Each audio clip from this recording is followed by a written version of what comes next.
Now, I know somewhere in one of the videos where I talked about, the fact that in the past couple of years, we've kind of been, I guess you could say, looking back at a decade anniversary of the very controversial and, I will admit, very unnecessarily long Mecha Sally arc, if you will. And one of the things I said in one of those videos was the fact that, and I even mentioned it recently, that I truly believe now that what some people were speculating about, at the very beginning, almost about a decade ago, was kind of true. And honestly, I don't really blame them for feeling this way. Now, I may have alluded to it in 2013 that maybe there was some truth to this theory, because one thing I always wanted to believe is I wanted to believe that all Eggman did was just put like weaponized armor on her and go from there. That's kind of making it a little less, I guess you could say, chilling, a little less horrifying, gross, gory, if you will, to even visually think about what happened, in story. But over time, like I said, in various videos, and I think even the one where I asked the question of how do we know if he, did this, even in that video, again, and even recently and over the past couple of years, looking back at this a decade later, overall, I'm kind of starting to lean more towards the fact that, yeah, there might be some truth to it. Because despite the fact that I try to look at the positives, what little there is in the Mecha Sally arc, despite the fact that I tried to look at the positives of that story, the truth is, I have to kind of realize that, even though he didn't show it on panel, because I think Ian realized that, hey, if I was to describe to them what to show on panel of her being taken apart and everything like that, that it would be disturbing for a lot of fans, kids and longtime fans included. The thing is, over time, I am more inclined to agree that, yeah, there is really a good chance that off-panel, Eggman in story did take apart Sally and rebuild her into her mechanized form. I mean, when you think about it, look at what he weaponized her with. He put a freaking laser in her head. Now, you might say, well, that was probably there from the get-go, right? You could say that. You could technically say that, because we know that when certain characters get roboticized, they get enhancements added to them. So, yeah, it might have been there from the get-go, but the way, it just pops up out of her head when she's blasting at somebody, you can kind of tell in a way Eggman did add that to her. And then, on top of it, as I mentioned just briefly in a video, well, not briefly, but I focused on, I should say, more a lot in the video, he put a power ring, again, as nonsensical as that may have seemed, inside her body, basically with the intention that this time around, the body or the ring itself was modified so that there would be no chance of her regaining her free will. Now, here's the thing. I know some people will probably wonder, why I or anybody else want to believe that maybe it was just armor that he placed on top of her body. Well, again, like I said, I want to try to look at what little positives there were. But again, the more you really get into it, the more you kind of realize, yeah, that wasn't the case. But the reason I wanted to look at the positives, though, is because how else would you explain her de-robotization? Like when she gets restored, who's to say that, that armor, doesn't fall off her or something like that, and, we see the new look. I'm just saying, that's why I tried to look at the positives there. But like I mentioned, over time, I'm more inclined to agree that, yeah, there is a good chance, if not a strong chance, that he indeed gutted her. I mean, again, as I mentioned before recently, Ian Flynn once described Sally getting gunned down by that torrent gun in 225 as her being, turned into the equivalent of Swiss cheese. That's how graphic he described her being shot down. And if he's willing to describe her being shot down in such a graphic detail without showing it, then it does tell you that he's not above, in script and in story, off panel, having the villain go as far as basically take apart one of your main heroes after they sacrificed themselves to roboticization to save the planet and rebuild them into a weaponized version of themselves to basically try to mess mentally with the heroes, knowing that there's no way they'd want to harm her because they have that goal of trying to restore her. So, I wouldn't put past Ian Flynn in script to put that in there.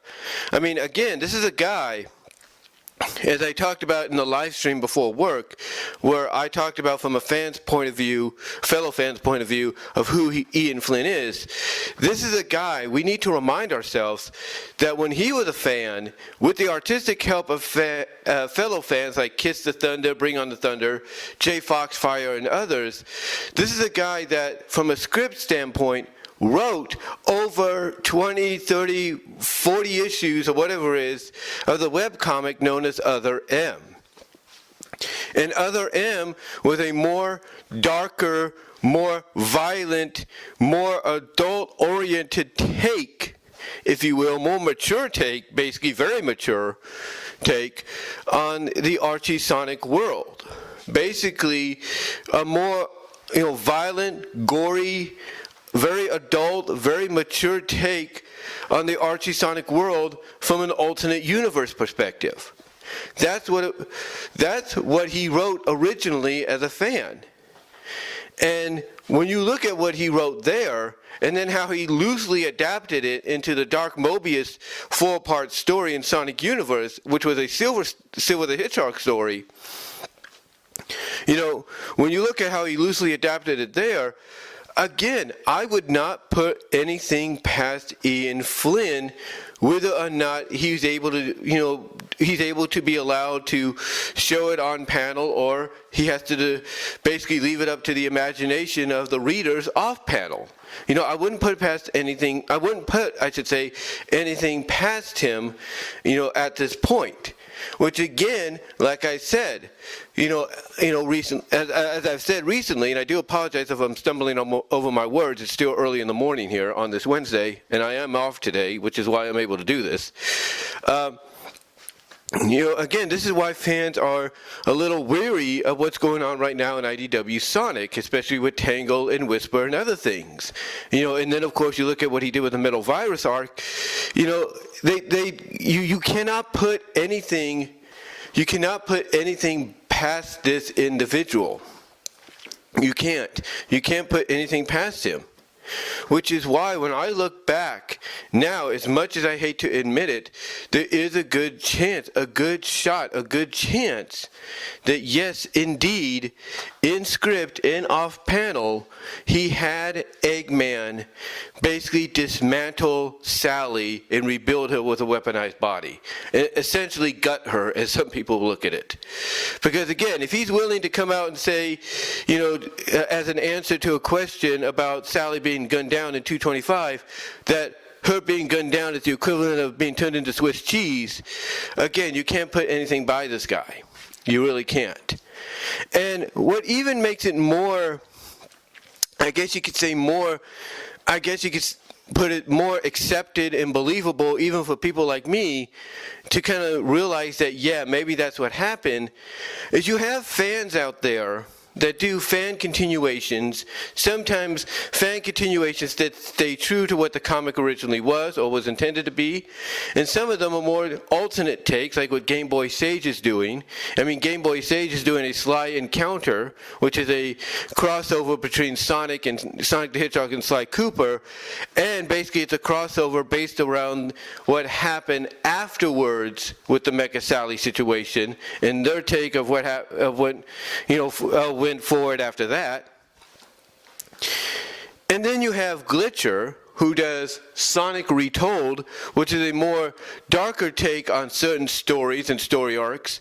And one of the issues that they recently, one of the issues that they recently, put out, I'm assuming it was recently, was showing in more, I guess you could say, graphic detail of Eggman dismantling Mecha Sally, as she originally was after she sacrificed herself to robotization, and then basically taking her parts, her body basically, her original body that was roboticized, and putting it in a furnace and melting it down into scrap. And there was one fan that saw this, saw this image from Sonic Retold, and basically said, "That was her body, you monster." Basically not pointing towards Glitcher, the one who basically drew and wrote the script, if you will, for Sonic Retold's take on it, but by extension pointing it mostly towards Ian Flynn, because basically what Glitcher was doing here was giving us, the more visual, I guess you could say, representation of what Ian couldn't. And that's basically Sally's body being taken apart and then potentially maybe melted down into scrap and replaced with a new body. You know what I'm saying? So yeah, you got people like Glitcher that, when they put stuff up like that, does kind of not only give you, that visual representation, as disturbing as it is, of what happened, but it does kind of cement the fact that, yes, as much as some of us may have wanted to deny it, there's no getting around the fact that, yeah, off panel and in script, he had Eggman weaponize her. I mean, the reaction that all the characters had when they saw her weaponized, Amy said it best in the script when she asked the question, what did that sicko do to her? Because only someone psychopathic and sick would go as far as, weaponizing somebody, basically taking them apart and rebuilding them the way they want. And by extension, showing the heroes in story, and then even Sally afterwards, even in the soft reboot, or, a hard reboot, whatever you want to call it, or just regular reboot, even showing Sally after she's restored, of how far Eggman is willing to go to win, to conquer the world, to take down the heroes. So it shows them how far in story he's willing to go by, even weaponizing one of their own. And one thing people will say in comparison between the two villains, Eggman and Robotnik, is when Robotnik roboticized Sonic finally in Mecha Madness, he didn't have to weaponize him. He basically had a roboticizer that allowed him to roboticize Sonic to certain specifications. And that's what we got Mecha Sonic for. That's what we got, if you will. He had the weapons. He had all that already installed because it was already programmed in there. Here, however, you had Eggman basically say, you know what, screw that. Screw basically, adding enhancements to her already roboticized body. I'm going to rebuild it from scrap. And that's what I think really, turned a lot of fans' stomachs. Not the fact that the story itself was kind of, not going the way Ian Flynn probably intended it to go, but the fact that every time they saw Sally, in her roboticized form, they knew that, yeah, that Sally, had been gutted, had been rebuilt, torn apart, if you will, and as Glitcher visually described it, had her original body, except for her head, melted, burnt and melted down in a furnace into scrap. So yeah, as much as people like me that wanted to believe the more positiveness of it and the fact that it was actually just weaponized armor placed on her, the more, we really think about it 10 years later, basically knowing that this spring will mark 10 years since this, to me, this unnecessarily long story arc came to an end. As much as people like me hate to admit it, a lot of folks did have a point. That yes, she was gutted. Yes, she was torn apart. Yes, he did potentially throw out, if not as Glitcher visually shows, burn and melt down her original roboticized body into scrap. As much as it hates it pains and hurts a lot of us to admit that, it's pretty much true when you really get down to it. Again, you look at all the things that she got weaponized with, and there's no other way of getting around it. There's no other way of getting around it. So, yeah, at the end of the day, we could still think that maybe Ian Flynn will come out and say, oh, that was just weaponized armor, you have nothing to worry about, and hey, everything will be good. But until that day comes, well, he admits that, or he just flat out says, hey, what you guys are speculating about, her being gutted and taken apart and everything and rebuilt, yeah, that's basically the truth. That's basically what really happened. Unless that day comes or he admits either one, I think a lot of us are going to start leaning more towards option B, or the latter, if you will. Because again, if he says, oh yeah, it was just weaponized armor, then okay, good. At least he didn't go as far as we think he did. But like I said, we're talking about a guy that did Other M as a fan. We're talking about a guy that loosely adapted that, into the Sonic Universe arc, Dark Mobius. So we can't put anything past him. We're talking about a guy that, basically, did a long ass, IDW story in the Metal Virus, which didn't have to, like the Mecha Salad arc, didn't have to go as long as it did because it felt repetitive. So again, we cannot put it past him because, like I said, this is a guy that answered a fan's question by saying, yeah, when Sally got shot down by the torrent gun in 225, she got turned into Swiss cheese. Well, at least the equivalent of it. So yeah, we can't put anything past this guy, when it comes to what happened to Sally when she got between her original robotization and being weaponized. We can't put anything past him, which again makes us lean more towards the fact that yes, there is a strong indication, as much as some of us hate to admit it, that she was indeed, torn apart, rebuilt into a weaponized version of herself, and as Glitcher visually described it, possibly had her body, her original roboticized body, melted down. Again, I don't think there's any denying that. But like I said, until Ian Flynn comes out himself and says one thing or another, confirms yay or nay, we'll just have, I think a lot of us are just going to be leaning towards, that direction, basically the gutted direction and all that, more so than anything. Even those that, like myself, that want to believe otherwise, yeah, we're probably going to be leaning more towards that direction than ever before. And there's no getting around that, if you understand what I'm saying. But let me know what your guys' thoughts are. Let me know what your thoughts are. Comment down below, live chat during the premiere, like the video. You'll also get a audio version of this at BW Rose's Discussions, all your favorite audio podcast locations except for Pandora. Also support the Teespring store for merchandise you can't get anywhere else. Also check me out at Venmo at Brian-Roma-2, Cash App at BW Roses 98. Support me on Patreon.com, says BW Roses. Also support me at VENMO at BW Roses for content you can't get anywhere else, and at DeviantArt.com at BVW1979. But yeah, guys, give me your thoughts.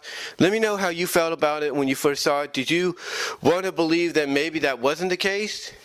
Or did you pretty much feel like, yeah, he did probably the most disturbing thing ever, when it came to a character? Let me know down below and in the live chat, and I'll talk to y'all later.